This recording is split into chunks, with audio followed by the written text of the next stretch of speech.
What's going on, guys? I'm Manus Foy, and welcome to Joe's Beer Club. So this week we're taking things seasonal and trying 3 different Oktoberfest beers. So within Oktoberfest there's 2 different styles. You've got the Fest beer, which is lighter and paler in colour, and you've got the Märzen, which would be darker, sweeter malts, and just a different beer altogether in body and taste. 2 amazing styles, and I love this time of year. I love this festival season, and I can't wait to crack on with these. So let's get going.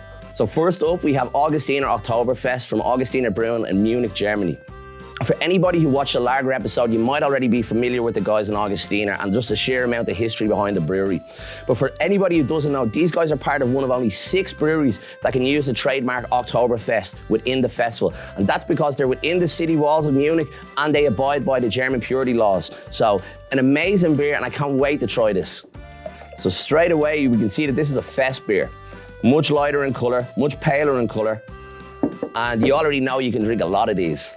It's almost like a lager with a little bit more going on off the nose. Now this beer, like I mentioned, is one of only 6 that are trademarked to use Oktoberfest. And they are in very, very small supply in the country. So try get your hands on some of this because it's authentic. Wow, delicious. Really easy drinking lager with a low carbonation and just a little bit more hop fruit going on there, but incredible beer. And like I said, if you can, get your hands on this beer. Our next beer this week is Galway Bay Fest beer. Now last year we seen Galway Bay do a Märzen. Märzen just means March, and that's where this style originally came from. They used to plant it down in March, age it all the way through to October, and have your Oktoberfest beer.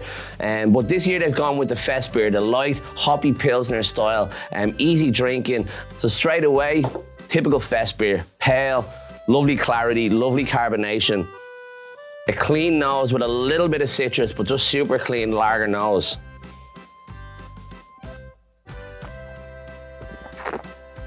Wow, great beer, a real quencher.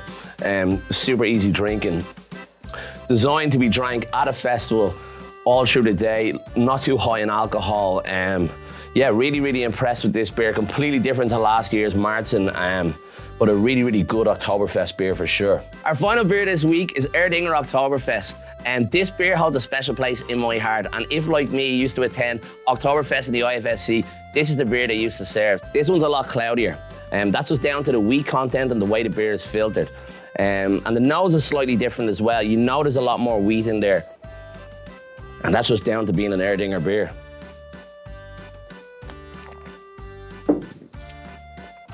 Oh, wow. So yeah, that just takes me back to the IFSC. It takes me back to Oktoberfest in Dublin, and that's what it really reminds me of.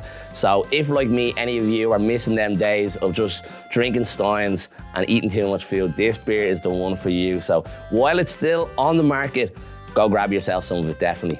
So guys, just to recap this week, we have Augustiner Oktoberfest that comes in at 6.3%. We have Galway Bay Fest beer that comes in at 5.8%. And we have Erdinger Oktoberfest that comes in at 5.7%.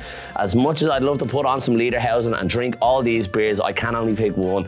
And the winner this week is gonna be Augustiner Oktoberfest. For the simple fact it gives any consumer a way of drinking one of only 6 beers, 6 breweries that are registered as actual Oktoberfest beers. Very, very hard to get in Ireland, so please try this, and the proof is in the pudding. This is an amazing beer, so well made, so easy drinking, and definitely one to get your hands on this October.